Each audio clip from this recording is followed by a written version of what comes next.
Okay, all right, as always, thanks for your patience. And so let's finish up here with our unit on this uh, swarm intelligence and sort of finishing up with particle swarm optimization. So just as a recap, we have talked about two kind of chemically inspired communication schemes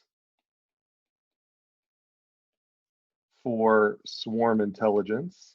And that was this ant colony optimization, which, individual ants are basically walking through paths, and each path is a decision vector candidate. And so paths that differ in quality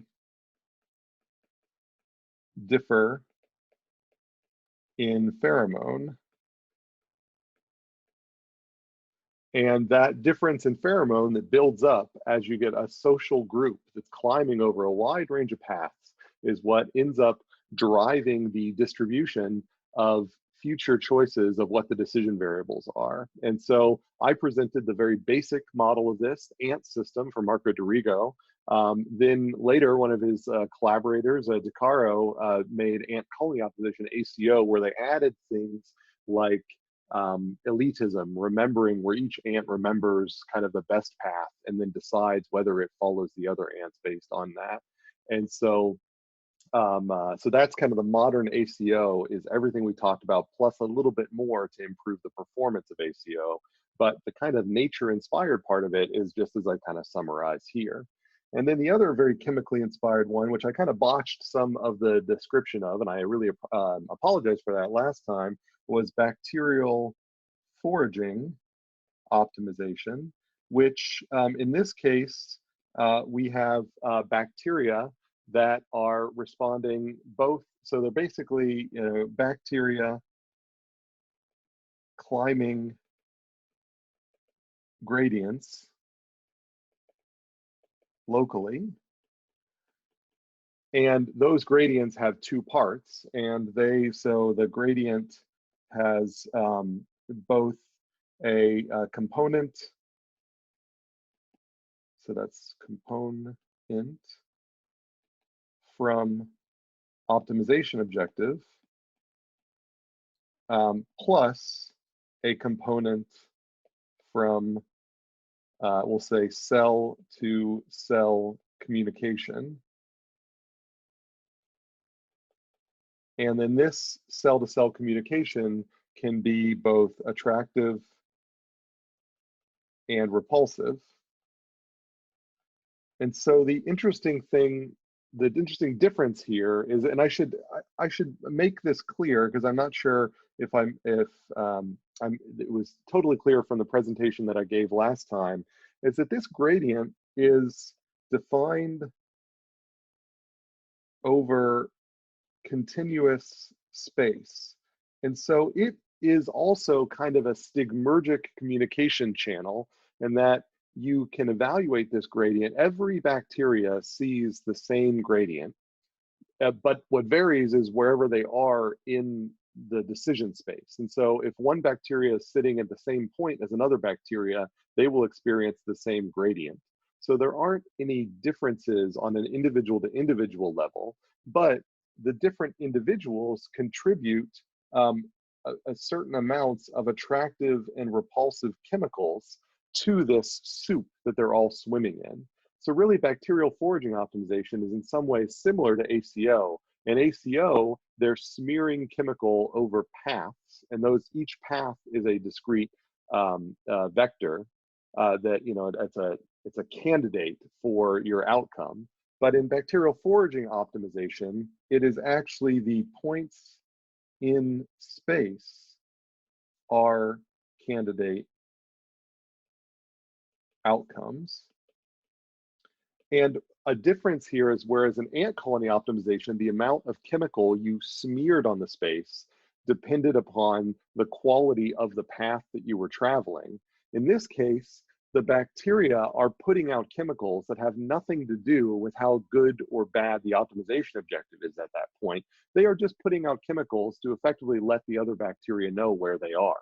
So regardless of where the bacteria is, it's putting out a certain amount of attractive chemical, it's putting out a certain amount of repulsive chemical, and then so as a bacteria deciding where to move, then you can sense the optimization objective, and you can also sense the amount of attractant and repellent that is in that space. And all three of those things come together at one particular point in space. And that tells you whether you should stay at that space or you should move to some other point in that space, try a different candidate solution.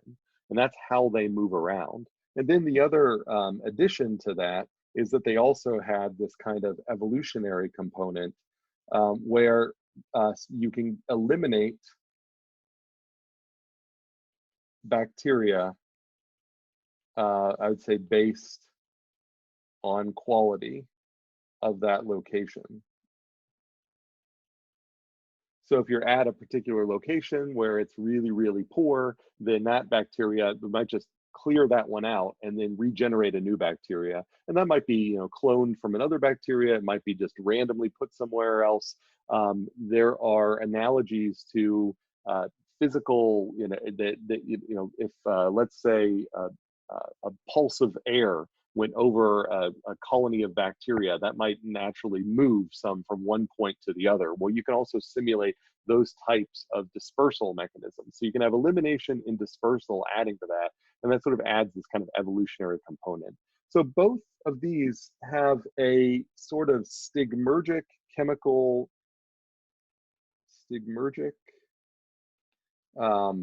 pseudochemical, or I could say chemical communication, but they're using them in very different ways. The last word is, based on, this is supposed to be quality, but my tablet ran out of room. So let me erase that last word here and see if I can write it a little more clearly now that I know what the constraints are.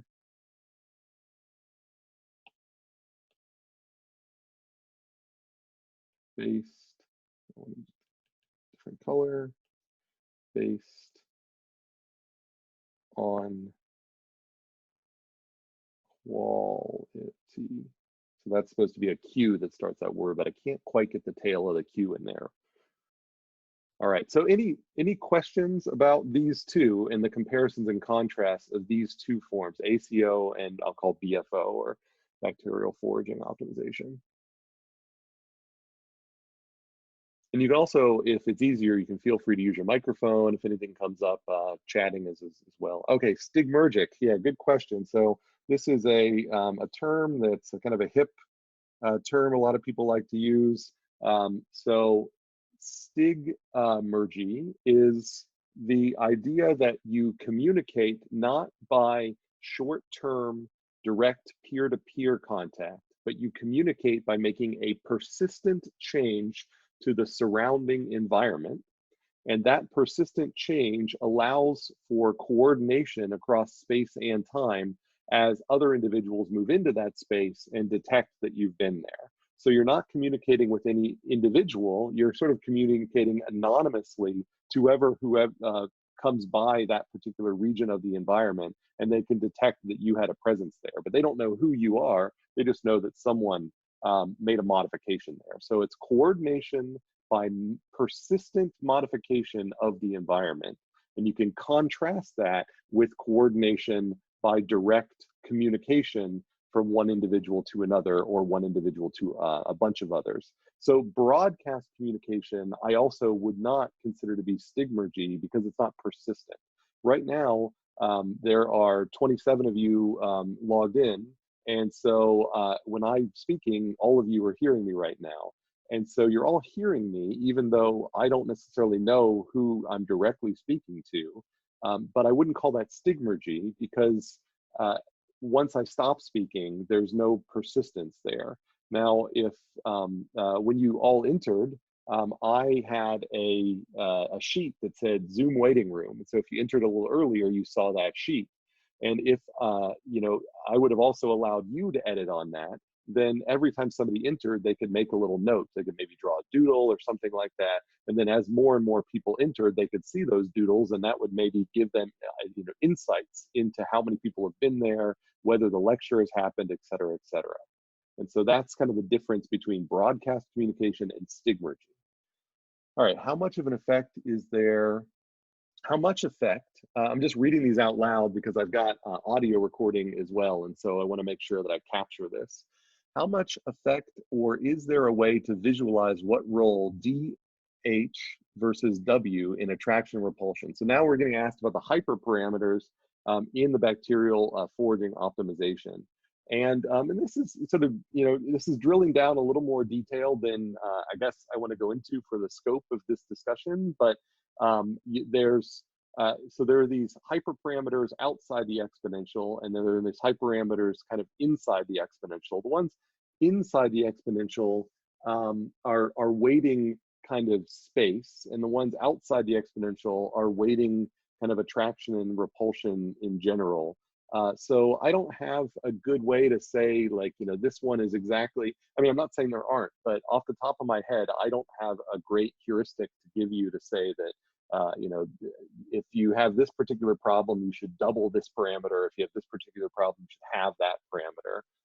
So I don't have an answer to that, but there certainly could be an investigation of that. In fact, that might be a nice final project. If somebody wanted to pick up bacterial foraging optimization and best characterize how these 4 hyperparameters affect the solutions, that would be pretty cool. So, so I'm just throwing that out there. And by the way, with respect to final projects, I think all but 5 people have picked groups. And so it turns out that we will end up having an odd number because we have one person auditing who won't be doing the final project. And so those 5 people who haven't picked a group yet, I've put you in sort of an unnamed group inside Canvas so you can all find each other in case you still are looking for someone. And so if you haven't found a group, go to Canvas and go to the groups option in Canvas. And you should find this like unnamed group, and then you can communicate with each other within that, and then group up. And because we do have an odd number, we're going to need, out of those 5, a group of 2 and a group of 3. So we still have a couple of days to finalize that. Otherwise, everybody else, I've put you in your groups. And if you go to Canvas and click on the groups, you should find some group resources that you can use there for collaborating inside groups. I'm working on getting a Slack page set up for this, but I think because it's a cross-listed course, they're a little confused about how to get it set up and everybody enrolled. But once that's available, I'll make it available. Meanwhile, there are some nice collaboration tools within Canvas. And of course, you can choose other tools. And last thing I want to mention is, if you haven't figured it out, the same commercial Zoom package that all faculty have, students have. And so you can form meetings with your groups over Zoom. When you need to finally record your presentation at the end of the semester, you can actually do the screen recording over Zoom. So you both could be in different locations giving one presentation with it all being recorded through Zoom, and then submit that video up to Canvas when you're done with that. So, so keep that in mind. So with that aside, are there any other questions about ACO or BFO here? And hopefully I answered the question about stigmergy. And if I didn't answer any of those questions, then please let me know. All right. All right, great. So, so we transitioned here, and I'm just step away for a second to turn on a light. So we transitioned then from these 2 stigmergic mechanisms here to things that were based on what I would say would be more broadcast based. And so these 2 mechanisms are, I'm going to put something in the environment and everyone will detect it, but not be able to tell exactly who they're getting communicated from or even when that communication happened. But then when we flip to what we're moving towards, and so I guess I could say this is moving towards particle swarm optimization, then this particular set of strategies was inspired not by you know, ants or bacteria, but inspired by looking at things like birds. And so the idea was, and again, this I mentioned that coming out of the computer graphics community, there were a number of papers actually back as far as the 70s on similar models for how animals move together in groups, be they schools of fish or birds, starlings or wildebeest. So people had made some motion models of these, but they didn't quite get so popular until Craig Reynolds came up with his model. So as I started to say last time, there was this researcher, Craig Reynolds,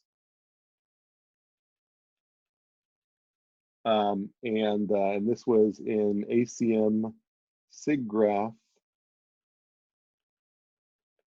in 1986, where he introduced the world to what we now affectionately call boids. And so his boids were bird boids, and that was meant to be bird-like objects. And these boids that this was his attempt not to generate an optimization algorithm. It wasn't to model biology. It was to generate graphics that looked realistic, so that if you were doing animation in the late 80s, then you could very quickly instantiate large groups of individuals that were moving in a hopefully realistic way around a landscape. And so his bird-like objects were pictured as these kind of like little turtles here that have an orientation. And so they can see some distance ahead of them and around them out to some angle. So there's some angle and this distance that's swept out in both directions. And this kind of establishes a topology of effectively communication, but it's more like a topology of awareness. And so maybe I'll put that over here, topology of awareness. And this is very similar to the bacteria we described, where, but in the bacteria case, it's not based on vision, it's based on how much chemical is that you're marinating in. But in this case, it's who you can see within this cone. And so maybe I'll just highlight this region. It's kind of visual region that these objects can see in. And then this establishes a kind of, oh, sorry about that. Turn off the option to turn my highlighting into lines.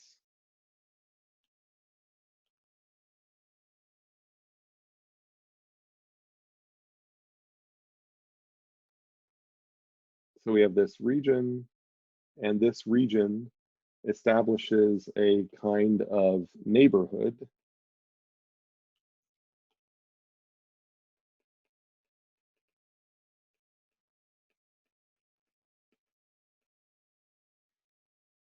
This region here.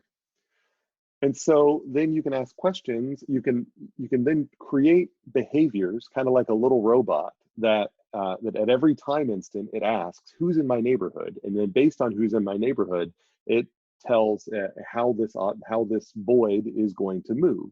And then when we zoom out and look at all the boids together, then we can say, what patterns do we get with all these boids? And so and so basically you can imagine that on each agent, so on each boid, you then can you calculate some component, and that so then you can say, for all boids in my neighborhood, I consider three things. How much do I want to stay separate from this? So there's a separation to avoid collision. And so this you can think of as that if a neighbor is really close together, there is going to be a large pressure on this Boid to move away from that neighbor. And then there's the second thing is alignment to the average heading. And so these things rotate based on looking at everyone that's in that yellow neighborhood. I calculate an average heading for them and I try to align to them. And if there is any kind of optimization feature here, it's almost that, where you're trying to minimize the difference in alignment across the whole group. So that that isn't what Reynolds was thinking, but later on, people like Dimitri Bersikas, for example, realized that a lot of these algorithms were effectively implementing consensus algorithms where they were trying to form consensus on alignment. And so the studies of dynamic consensus were then used to study these algorithms in terms of using the alignment of each individual as an output. So that's if there is any optimization connection, then it would be in this alignment direction. So you can think of this as consensus on heading. But it wasn't meant to be any sort of optimization when it was started. And then this third part is cohesion toward average position.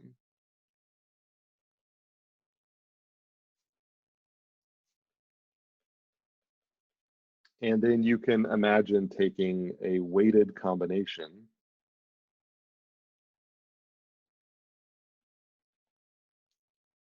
of these. Now I'm going to show you a basic algorithm that does all of these things in sort of a very mathematical way based on one time step. So average heading that I mentioned here. So I was saying that the heading, each Boid has a heading, and that is sort of defined as if I was to define this direction as 0 degrees, then this here you could view as the heading of this Boid. And if we all agree on that this is 0 degrees, then we can then say for every Boid in this neighborhood, then what is the average heading of all the Boids in the neighborhood? And then based on that, you can tweak the heading of the current Boid to move toward that average heading. And then likewise, for the question was, what is average position? And so likewise, for every Boid in the neighborhood, they've all got a position, and you can calculate a centroid of that. That's all of those groups. And so there's going to be other Boids in this sort of cone here, and you can calculate their average position, and you then create an attraction to that average position. So you effectively have repulsion to Boids that are very, very, very close, and you have attraction to the average position of all the Boids. And then you also have attraction in the heading space to, yes, position as position in space. And then you also have attraction to, we could say, the average alignment. And and if you end up writing iterative rules that describe how the position and heading change over time, it turns out that the rules that you write, and I'm about to write one in terms of this so-called Vicsek model, it turns out that those fall right in line with previous mathematics that people like Dimitri Bersikas, I just mentioned him because he's here at ASU, popularized even back in the 70s. And so a lot of these algorithms for moving around like bird flocks, you can, when you write down the math for them, end up looking like algorithms that are seeking to achieve agreement in heading. So just like if you have a bunch of nodes on a network, and they all are trying to agree on what the temperature in a room is, and maybe they keep exchanging temperature, and then eventually come to agreement that say, even though I have a noisy measurement of temperature and you have a noisy measurement of temperature, then we're going to average all of our measurements together and come to agreement on an average temperature. Then you can actually think of these agents having random headings, and as they move around in space, what they're doing is they're trying to seek an agreement in heading, the same way those nodes on the network are trying to seek agreement in temperature. And so you can view these these algorithms for flocking as kind of snapshots of algorithms on, I would say, less consistent networks that are trying to do consensus in heading. So you can, so this is some, again, the computer graphics community use these things, and and again, I'll show you how to do this in the next page here in kind of a simple mathematical formula, but later on, people like Ian Cousin, who studies collective motion in fish and in birds, has implemented these types of Reynolds-like models in a less mathematical way, in a much more kind of computational way, where you can imagine that each one of these conditions, 1, 2, and 3, trigger kind of different subroutines, and their effect on the motion of the particle is additive. And so if you happen to see that someone is close to you, then that triggers an alignment if they're too close. And if they're too far from you, that triggers an attraction. And if your heading is too far away from the average heading, that triggers kind of an attraction. And yes, the birds are moving kind of forward and closer together. So if you've ever looked up and seen a flock of starlings, and so these are those birds that there could be hundreds of them together, and they seem to fly in a blob in the air. And you almost kind of stop seeing the birds and you just start seeing this blob that's bending and folding and moving around. Then that's what was trying to be mimicked here. How can we build artificial blobs that are moving around? And the direction, that is, so there's a question, how is the direction determined? Well, that comes from this part 2, is that you adjust your alignment toward the average alignment of those around you. So you can picture birds that are trying to stay just far enough away from the closest individuals, but just close enough to sort of the farthest individuals, or all of the individuals are trying to stay in there, but they're also trying to stay pointed in the same direction. So you set your direction in part 2 of this 3-step process, and you kind of set your position or your movement towards a position in start 1 and start 3. So to begin with, they start with random alignment and they converge towards average alignment. That's correct. That's sort of the picture I'm trying to use. It may not be totally pointing in every direction, but yes, they start with random positions and random alignments, and then over time they move toward each other, and the blob starts moving in a consistent direction. And when the blob is moving in a consistent direction, like a conveyor belt, then they've sort of achieved a steady state for this system. So there is no steady state in terms of position. So they'll constantly keep moving, but they might lock into one alignment. And I see, so stimulus is the goal state given direction. I don't understand the question there, but so I don't know if you can elaborate on what you mean by that.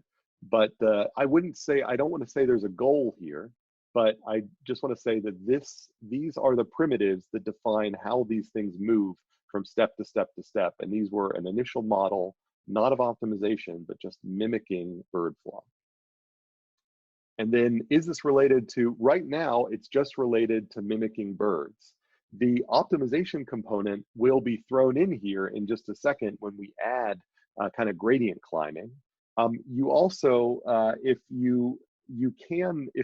this alignment that they all reach, there is a way to kind of build motion rules that when you come to alignment, you're kind of guaranteed that wherever the birds align, in some transformation of the space in which the birds are moving from, consistent alignment is actually like reaching, you can think of it as like reaching a Nash equilibrium or something like that. So you actually can view convergence on a single heading if you make the right kind of attraction and repulsion forces, as you can turn that into an optimization problem. So if you view it as being important for your particles to be aligned, then you could view this as a mechanism to achieve alignment. You don't know where they'll be aligned, but they will end up choosing alignment. So if you're familiar with consensus or agreement algorithms, then just like I said, you can take these and turn them into a consensus algorithm. Likewise, a lot of consensus algorithms you can visualize like a bird flock moving around. So you can view this as a visualization of a consensus or an agreement approach. And there is no evolutionary component in right now, and there probably won't be um, in the particle swarm optimization that we get to. We're not going to kill particles, but you could imagine versions of particle swarm optimization that, just like in the bacterial version, will end up killing particles that are sort of like too far out and maybe not doing something useful. But what we'll end up finding here, as I mentioned, a motivation for why the optimization people started even looking at these models is they said that we wanted to kind of keep um, these optimizers clustered together as they moved through an optimization space coherently. And so unlike the bacteria, where you actually want to spread the bacteria everywhere, but then as they're spread everywhere, kind of cluster them together, almost like a diversity preserving genetic algorithm, here you really do want to keep everybody together. And so there's no reason to kill one of them off. It's better to just move the whole group. And that's kind of like killing them off, but you're not going to kill one and then repopulate. You want to kind of, because then it's going to have to try to lock into the rest of the group. So you maintain cohesion throughout the whole process. The heading direction is not constant. It varies with every time step. And so that's what we'll see in this Vicsek model let's do that. And so hopefully that'll answer some of these questions. So one of the earliest kind of mathematical models of this was the so-called Vicsek model. And so there was a paper by Thomas Vicsek et al.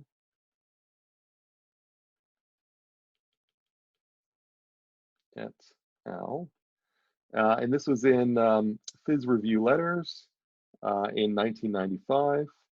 And this has been generalized in putting on, I see, I guess this message is more prone to having local optima and various flocks get multiple optimas. We will get to that when, in PSO, we'll see how we deal with the local optima problem. And so there will be a way in which it turns out that if you make your neighborhood very, very large, you'll be very good at finding a local optima and getting stuck in it. But you'll do that very fast. And if you make your neighborhoods very small, you'll be very good at finding a global optima, but you'll be very slow at it. So there is kind of a speed accuracy trade-off deciding how big these neighborhoods are going to be. And we'll get into that when we formally define the particle swarm optimization. So getting there, like one of the kind of early more mathematical expressions of this motion came from this so-called Vicsek model, where Vicsek was trying to sort of add a little bit more mathematical rigor to some of these motions that were being used in like the graphics community and in the movement community in biology. And so the idea here is, let's say I've got particles so we're going to use a coordinate frame that, say we're using a radial coordinate frame. And so every particle that's sitting out here in this axis, so it's going to have a particular distance and direction from the origin. So if this is particle I, it has a distance I from the origin, and let's say it's got some orientation that we'll call theta I. And so they each have I'll say this is just position R and orientation theta I. And you can think of them as being located at position Ri, moving in direction theta I. And so our question is, how do we update these positions and orientations over time? So in the simple Vicsek model, then we're going to also define a neighborhood, just like we did in the Reynolds model. And so we have a neighborhood size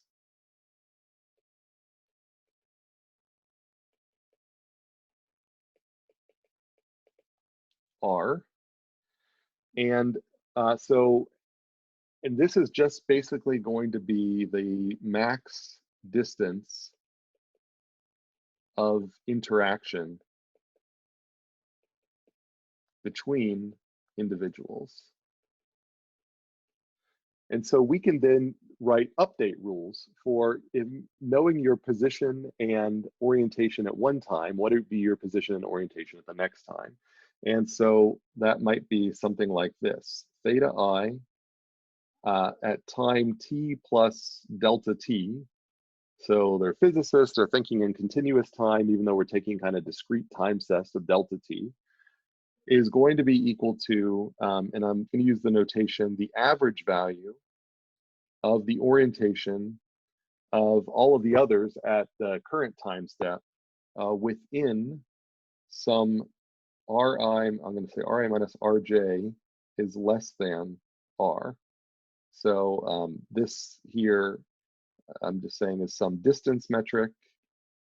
So you can think of this as the 2 norm, for example, and this is our neighborhood size R. And this here is just means the average. So we're taking the average. So this here defines the neighborhood.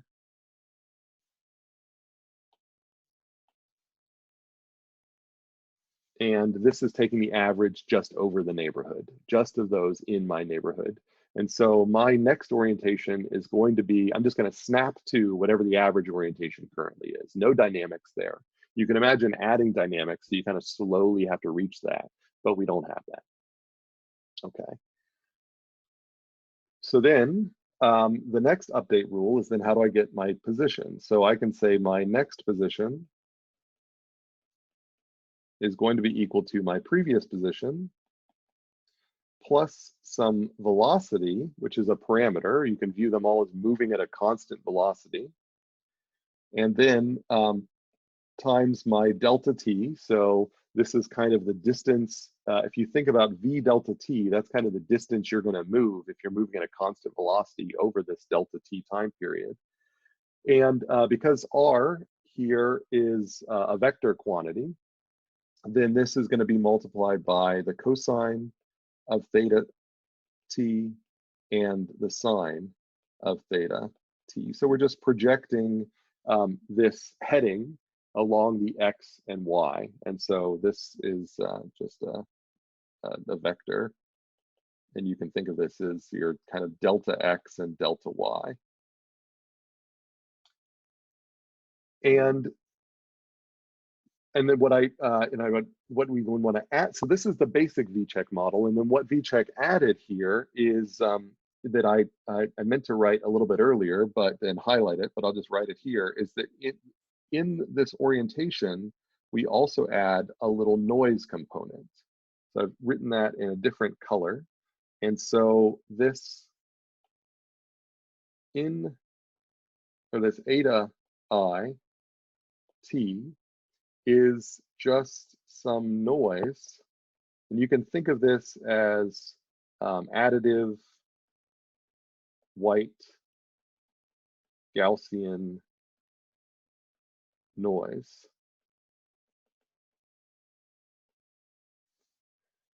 And so each one of them calculates the exact average, and then you perturb it a little bit, and that's what we use in place of dynamics.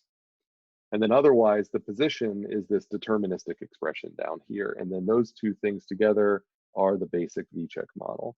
So it turns out that the dynamics of this thing are strongly governed by the density of the swarm and the noise amplitude. So to study these things, what Vicsek did and what a lot of others have done since then is they basically just simulated these dynamics in kind of an agent-based model where they're all running around in a toroidal world. So a world where if you walk off one side of the screen, you pop in the other side of the screen. And when you walk up the top side of the screen, you come in the bottom side of the screen. And that makes it very easy to control density. And it turns out that there is a tight balance. So, and I'll get to the question in a second here. So there is a balance between density and noise determines group properties. And so if you get the right density and the right noise, you get cohesive movement.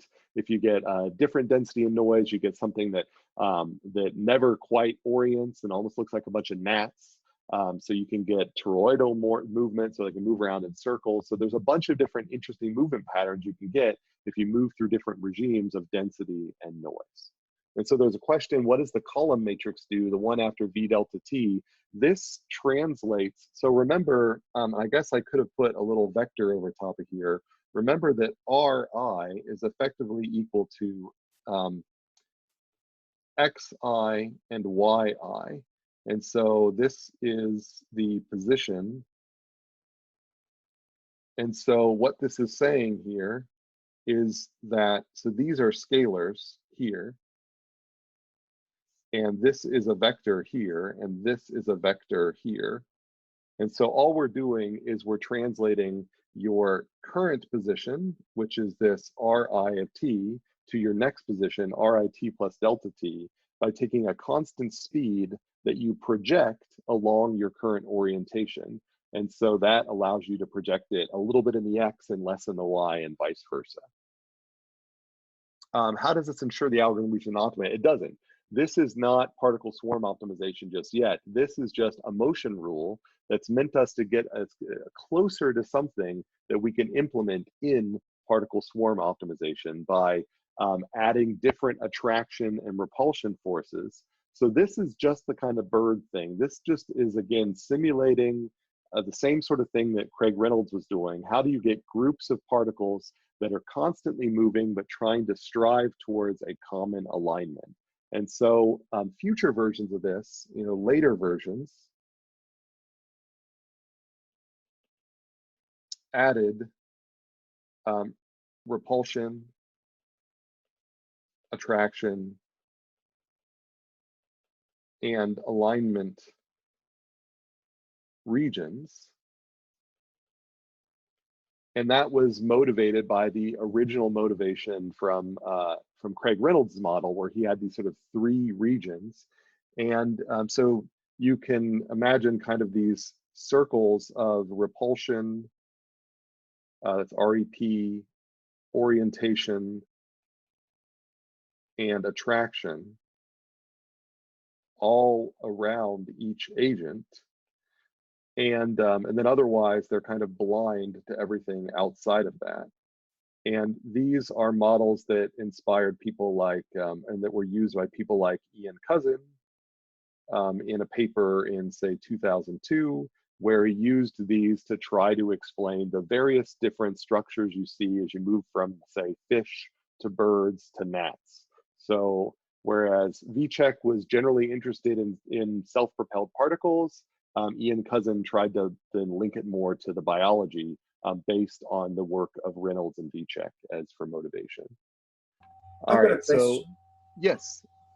So do you want to say that it is only by noise that migratory birds migrate thousands of miles away? I mean, it's just by mere chance that you end up doing the right things in a noisy reading, and then you have your trajectory defined such that you make it that far?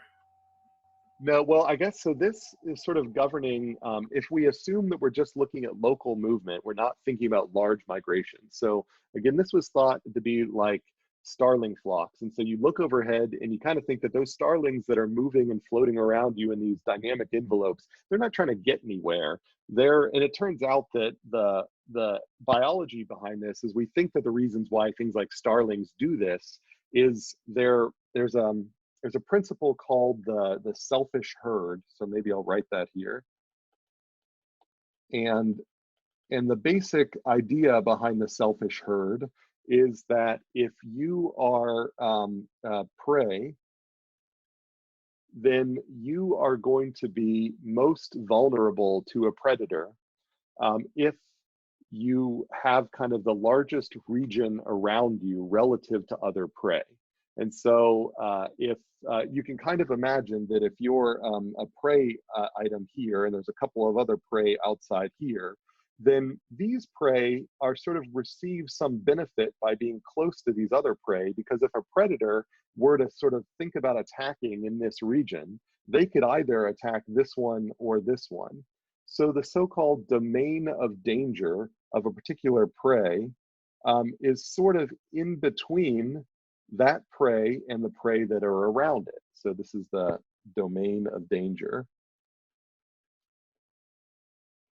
And so if you're a prey that is way over here, like this one on the left, then pretty much if a predator were to kind of get close to any of these regions, it is most likely to attack you. So your domain of danger is much larger than these other prey's domain of danger. And so the thought is that, and so you can, for those of you that are kind of geometrically minded, there's a so-called, Voronoi tessellation of space,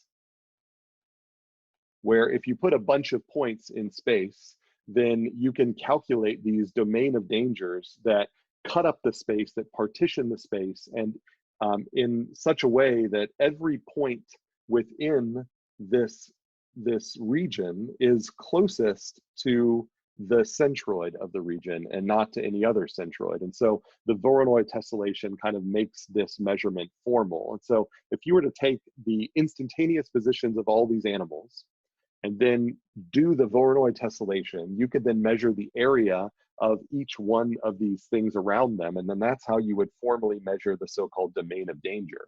And so the thought is that there is selective pressure to minimize your domain of danger, which means moving toward other animals. And so you get cover by being in a group.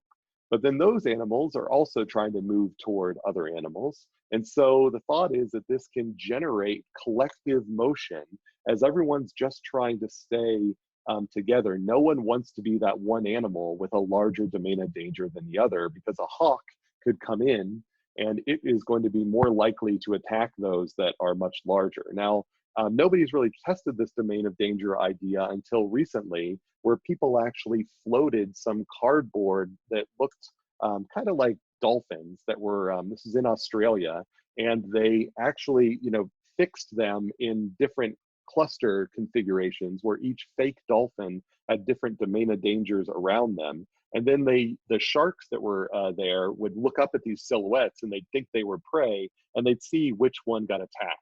And time again, it was very easy to predict the one that got attacked. It was the one that always had the largest domain of danger. So there does appear to be strong selective pressure to reduce your domain of danger. So we're not talking about navigation. We're talking about if you're just hanging out in Phoenix and you're flying, then what's the safest way to fly?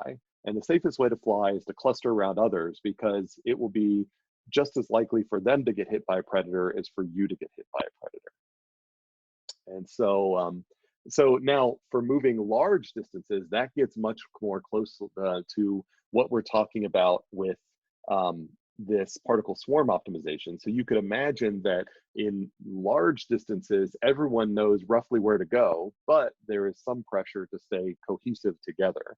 And so how are those two pressures kind of resolved? And that gets a little bit closer to this PSO. So you can almost think of PSO as moving from the small scale, how do starlings operate above my house, to the large scales of how do Canada geese get from Canada to Arizona periodically. So we'll get into that. Now, there was one other question: is the noise and mutation, noise-like mutation, and V delta T a little bit like learning rate? That's an interesting interpretation.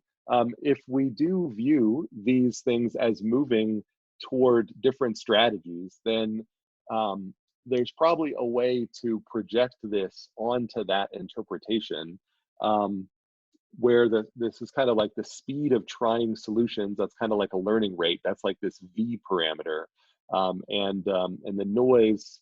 I mean, in the case of learning rate, then I would say that, well, noise is like noise.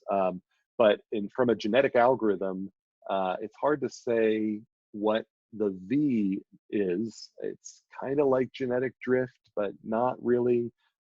So there are definitely probably interpretations you could make, but we just have to be careful because I have a feeling you just end up mixing metaphors. And so you could say, well, the V delta T is like this, and the noise is like this other thing, and it's going to be hard to kind of put them together under one elegant framework.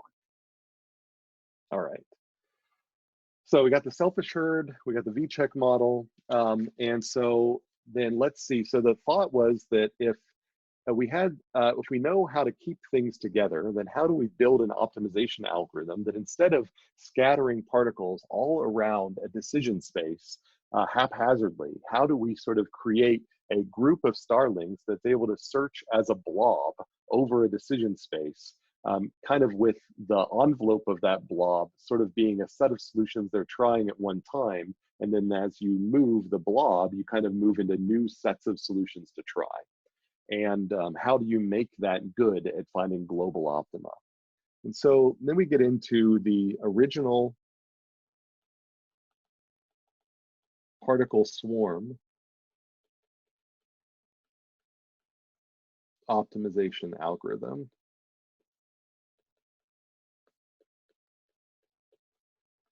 And the idea behind PSO is that you initialize particles, an array, I'll say an array of particles, so it's still population based, with random positions and orientations.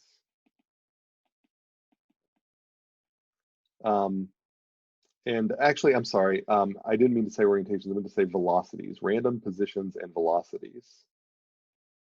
These, in the traditional PSO, we don't have orientation like the Vicsek model. They're sort of fully actuated. They can kind of move in every direction instantaneously, kind of like a quad rotor or something like that. They don't have to keep moving in one direction. So then for each one of them, we can evaluate.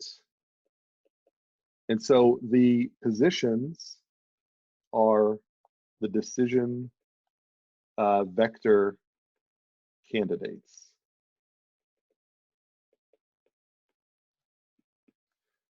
So the idea here is that if we've got 100 particles, those are 100 candidates that we are trying. So we are then going to evaluate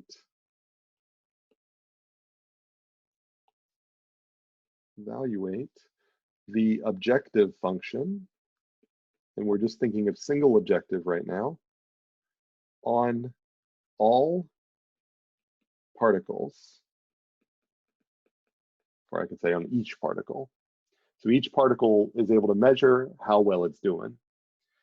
At this point, then we invoke some sort of social communication, and so we compare each particle's evaluation with its, and now I'm sorry, this is where social is part 4, with its personal best, which I will label P best periodically in the future here.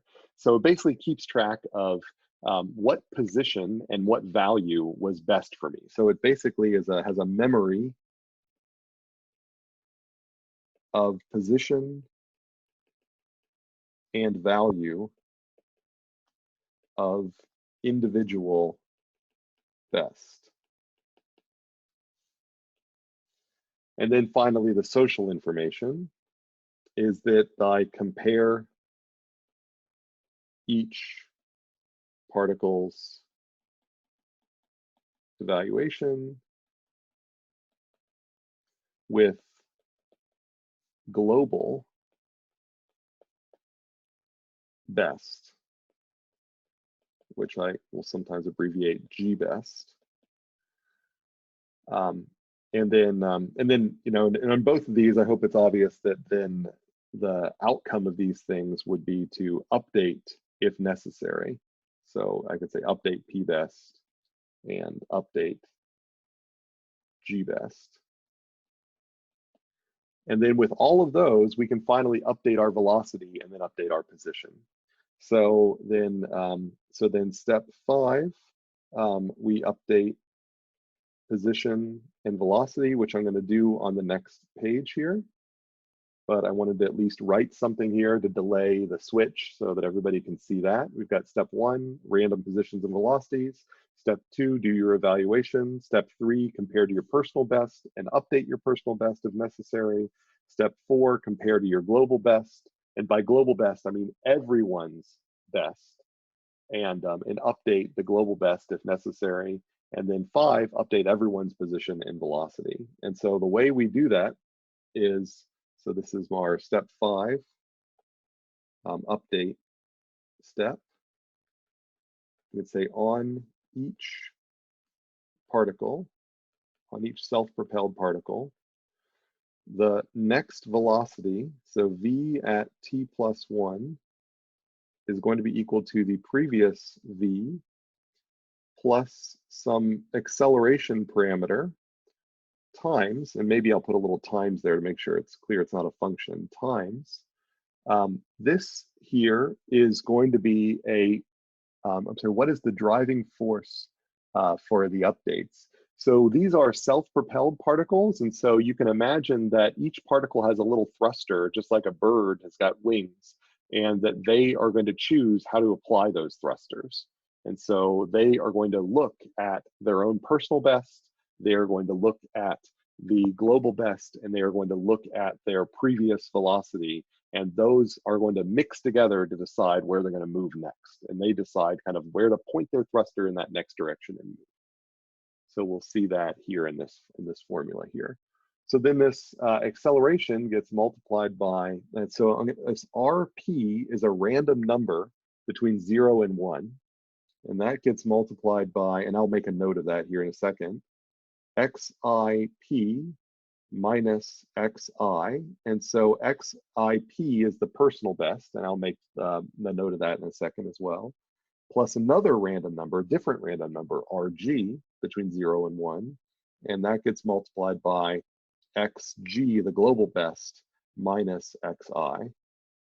And then those things, those all contribute to the acceleration. So I will then just, to make it clear, this here is the P best position. This here is the G best position. These here, this here is a random number. So I'll say it's distributed from 0 to 1. This here is a random number distributed from 0 to 1. This over here is a hyperparameter, and it's acceleration. And I think that's it for velocity. RP are random but constant across iterations. No, you can view them as being drawn at each iteration. And I would say yes, that normally you would make them different across each bird. You could reduce the computational cost by making them the same across every bird. But for all intents, but for now, I could say in the kind of ugliest, most computationally costly version, we'll just consider them to be different across every bird and across every iteration. And then there's a comment that looks like velocity control. Yes, you can think of this as, like, we're going to add the position here, is that you can think of this as a kind of a single integrator. So if you have a robot that you control its velocity, and then the velocity sets its position, like you can set the motor velocity. This is kind of like motor control. You're setting the velocity of the robot. But you can think of this as vector-based. And so this, I guess maybe I should make a note of that, is that this, you could view this as a vector quantity. So this V could be a velocity vector pointing in a particular direction in space. Do we need? No, we don't need this to be a convex combination. So there's a question, does RP plus RG have to equal 1? Not generally. This is just a conical combination. So we just make them between 0 and 1, and they can be totally independent.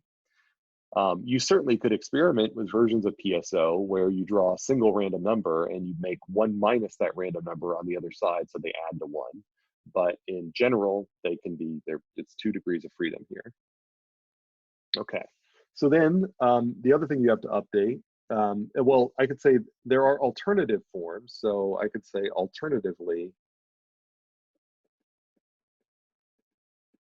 we could have used a different velocity update, which would be like VI t plus 1 is equal to some inertia parameter, which I'll just call W times VI t plus, and then everything that's above without the acceleration. So we can clump that whole parentheses down into this, that whole quantity together. And then I'll say here, no acceleration. In which case this here, this W parameter is an inertia hyperparameter. And that's actually a very common way to implement this. So what this randomness is trying to achieve, why is it necessary for this algorithm? I see that it will work despite this as well. Good question. So the idea here is we're trying to introduce randomness the same way Vicsek introduced randomness in orientation. And this was just one way to do that, is to sort of say, how much do you trust this attraction to your personal best? And so this sort of allows them to stray from their personal best a little more often. So on average, they kind of have a 0.5 attraction to their personal best, but sometimes they totally ignore their personal best, and sometimes they have a much stronger attraction to personal best. So it's just a way to add more variation. Can you talk on the personal best? What is the mathematic form of it? Do we compare that to some with some notion? So the personal best is it's just that both the personal best and the global best basically have they have a position, you know, XIP, which you can view as a vector, which is a location. And then there is your evaluation of your function at your personal best. And so this is the kind of evaluation or the quality. And in P-best, you store both of those. Likewise, in G-best, you store the position and the quality of the global best. And then that way, in the update rule, you don't know what the quality is in this particular update rule, but you know where it's located. And so it's how much are you attracted to where the best option was. Can you talk on the personal best and cover that? What is the difference between this velocity and the scalar velocity calculated in the previous slide? So in the previous slide, the velocity that we had here, this velocity is meant to be a hyperparameter, which determines how quickly this Vicsek model is moving around.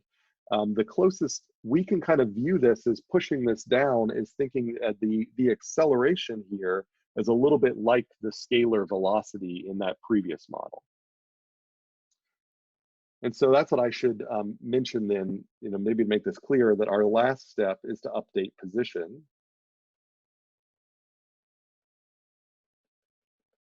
In which case the previous or the next position is equal to the previous position, and we're just going to say plus the velocity. So we don't bother with any fancy scalars there. And so those are the two things that we update, whether we're focused on updating the position and velocity of every particle based on these relative positions here. So any questions about those update rules? And then after all of this, we can loop back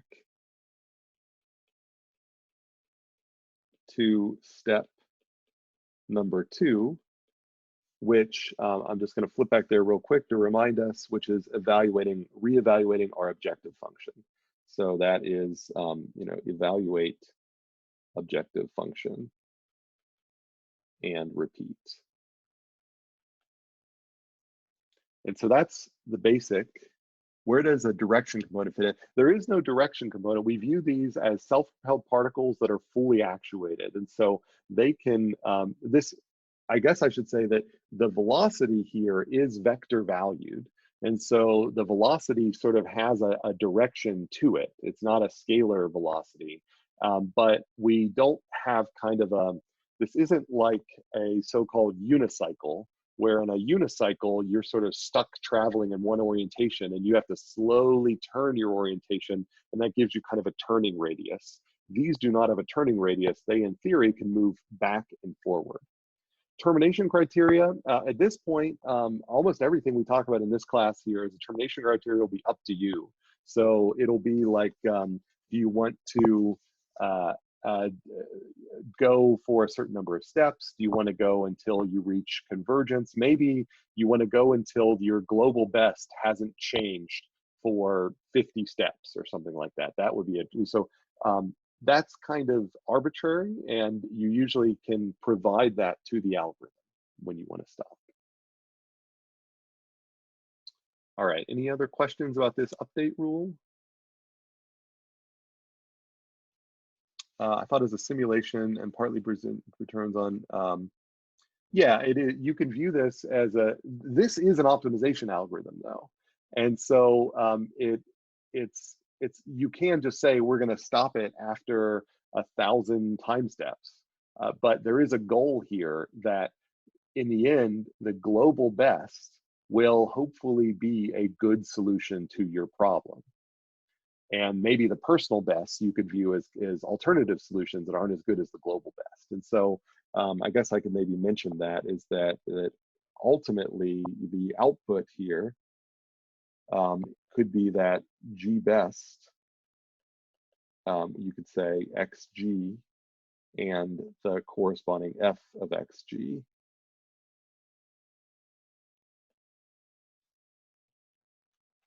And then the F is just an optimization objective. So it's just the standard optimization objective that we've been working on. So you use a genetic algorithm to optimize something. You could use this to optimize something. Does that answer your question? I noticed you unmuted, so. Yeah, does it use, does it have a connection between all the, what should I say? Does it encode the relation between all the particles in the swarm? No, the optimization objective here is just, it's sort of separate. It's like, I want to optimize the number of resistors I put in this particular design, or the type of resistors or something like that. And you're swimming over resistor space, and F is evaluating your design. So F is exactly the same type of optimization objective you put as an input to a genetic algorithm. But instead of using a genetic algorithm, you've decided to use particle swarm optimization. F could be the loss function of a neural network. So F is just an optimization objective. It's not related to the particles, but each particle evaluates an F. But that F is related to your objectives, not the particle's objectives. So let me summarize it. F is specific to a specific particle. Every particle has the same F, because this is viewed as a single objective optimization algorithm. There are multi-objective PSOs that we won't get to in this class, but you're free to investigate for your final project. And then things get a little, just like they stray a bit, just like GA strayed a bit. But for this purposes, we can view F as the same across them all, and F is supplied by the designer. Yes, thanks. Great. All right, so we only have a couple minutes left. So the only thing I have left here, which we can pick up on last time, are variations to this algorithm and how those variations affect the performance of this algorithm. And so, and then also how this algorithm is currently implemented in kind of state-of-the-art implementations in programs like MATLAB and other alternative particle swarm algorithms that have been suggested by the same authors of the particle swarm algorithm that are thought to potentially be better but have not yet been picked up.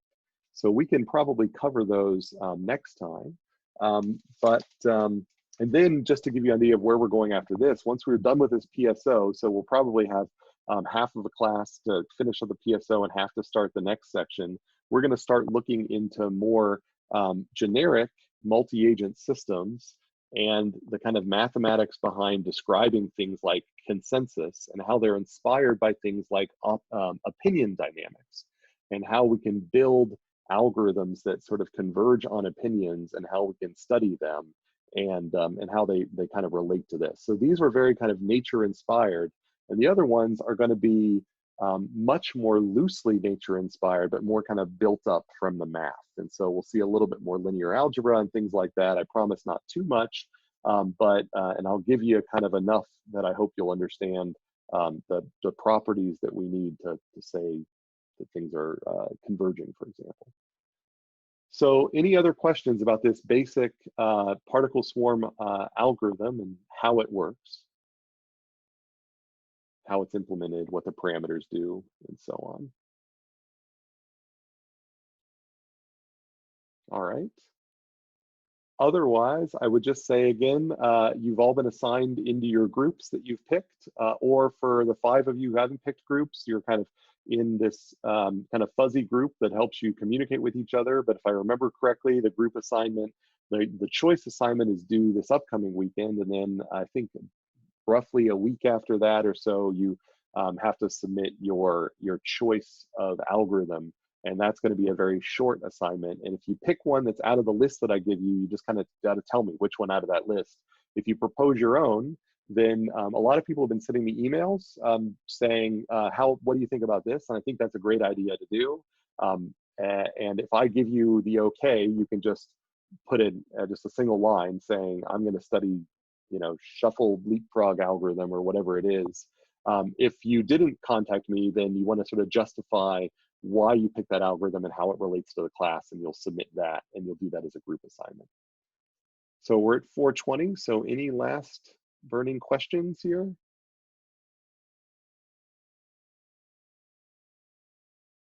Does PSO miss out on some exploration of the decision space as the particles move in a cluster? Yes, and we will see that modifications of PSO are going to allow for more exploration and less exploitation, and vice versa. And that's going to affect kind of the speed and the accuracy of the algorithm. But yes, this is sort of like when you have a premium of only exploring solutions in a cluster together, as opposed to studying a bunch of solutions that are wildly different in parallel. What happens if a project it's for this semester, I am totally okay with people having the same topic. I would just make sure that what you submit ends up kind of taking your own spin on it. So your demo should be probably different than other people's demos. So if you have conversations with other people and you notice they're doing the same thing as you, try to diversify how you're going to write up your 4-page report and do your presentation. But it's okay with me if 2 people are doing the same, or 2 groups are doing the same algorithm. In an update position, is it all right to add? So I see 2 things. I don't understand the first question about update positions, all right to add displacement with a vector. Then I also see this question, I have a question. So feel free to either write your question or Professor. bring, yep. Yeah, so my question is about the project where, so if we pick an algorithm, do we have to also pick like a task that we would choose on where we are evaluating that algorithm? Or can we choose like a task that was taken previously by some author who wrote that algorithm?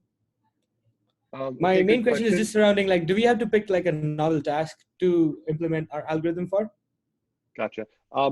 By the way, if anyone wants to drop off, you've got other classes to go to, feel free. We're sort of after regulation here, but I will stick around to answer any questions until 4:30.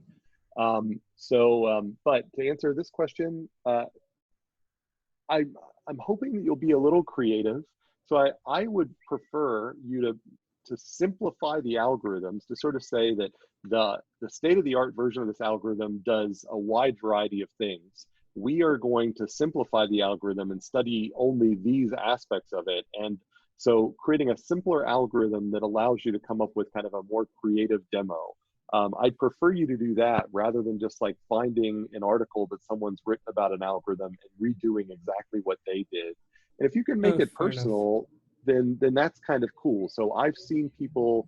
I remember one really great presentation where somebody built a cellular automaton model where they trained a cellular automaton to reproduce artwork that looked like artwork that that particular student had drawn. So that student drew some artwork of her own. She used that to imprint upon a cellular automaton, and then that used that cellular automaton to draw new artwork and then compared it. That was a really cool project. So that's kind of an example of a personal angle that'd be cool for you to add. Do we need to Okay. find an instance of the problem and use an algorithm to solve it with and show results? I would say it'd be nice if you come up with your own demo example, and it can be a toy problem, but at least it just needs to exercise the demons of the algorithm. And so you can say like we are using this toy problem to show how this algorithm gives us tight control over exploration and exploitation. And here's how we show that, for example. When we submit our algorithm choice, is it first come, first serve, a multiple? No, again, multiple teams can use the same algorithm. That's fine. It would be great if we have a diversity, but I'm okay with multiple teams using the same algorithm. It would be, hopefully you'll have different demos. So I don't want you sort of copying what another team does, but I'm okay for multiple teams having the same algorithm. Professor, Any other regarding the question, questions? hello. Hello? Yeah, Professor. So the question I asked, so it's a bit silly, but in the update portion, right? Aren't we adding a displacement component with a vector component without multiplying with a time component or something of that sort? I'm just trying to understand. And are Should you it be referring to having the anything? slide that we're currently Yeah, looking at here? yeah. The I'm, so are you saying looking at the velocity, or are you saying the velocity is actually a displacement? Is that what you're sort of stating Oh here? no. So x is position, right? And X is velocity position, is. and yeah. Yeah, so we're adding the position with the velocity. Shouldn't it be velocity into time to, make it all the same? Yeah, right. So you can kind of think of this as having a unit time step that is implicitly being multiplied there. So they Okay. just leave that out, and any effect of scaling the velocity is done with the A parameter or the W parameter. So with the acceleration or the inertia. And they kind of figured that if they gobble all that up into that update rule, they don't need to also put it inside the position update rule. Right, got it. That's So fine. when you're simulating a physical system, then it's really important to kind of get the time scale correct. Here, they're kind of saying the time scale is arbitrary. And so we're just going to arbitrarily say that the delta t here is equal to 1. And that's why it's x plus v as opposed to x plus v times delta t. Yeah, got it. Thanks, Prof. Okay, great. Any other questions? All right, I'm seeing more people drop off. I got a Another question. question? Yeah, so I see, I saw this one pop up in the chat first. Do you Okay. need us to compare the results of our algorithm with a benchmark algorithm? If that is applicable, that would be great. If you want to say, look, our algorithm is so much better than stochastic gradient descent for training a neural network, that's cool. But there'll be some algorithms which that doesn't make sense for, like the cellular automaton example. You might be able to come up with like a null model. Like if I wanted to solve this problem a different way, here's how I do it. But keep in mind, I'm just looking for these 4-page papers where like, a quarter to half of the paper is explaining the algorithm and the demo is the other half, and you'll have like a couple of references in there. So I don't want you to be too ambitious. So if it really feels like you need a benchmark, then I think it's a good idea to put one in. But if you think you can say something interesting without a benchmark, then it's okay to leave it out. All right, was there another question? Yes. Professor, I still have a question on the fitness function that you talked about. Did you say that the fitness function is gonna be the same for all the particles, or for all the agents here. So it had, suppose the fitness function had been the distance between the goal state and the state where you are, and or where the particle is, and our objective is a minimization or reducing the error, then wouldn't it be so that all the particles land up at the same place? Well, I mean that I mean, ultimately, it's great if the particles all land at the global maximum or minimum of the optimization objective, and so that is a fine outcome. And so, but all I'm saying here is that this F does not relate to any. It has no geometric interpretation.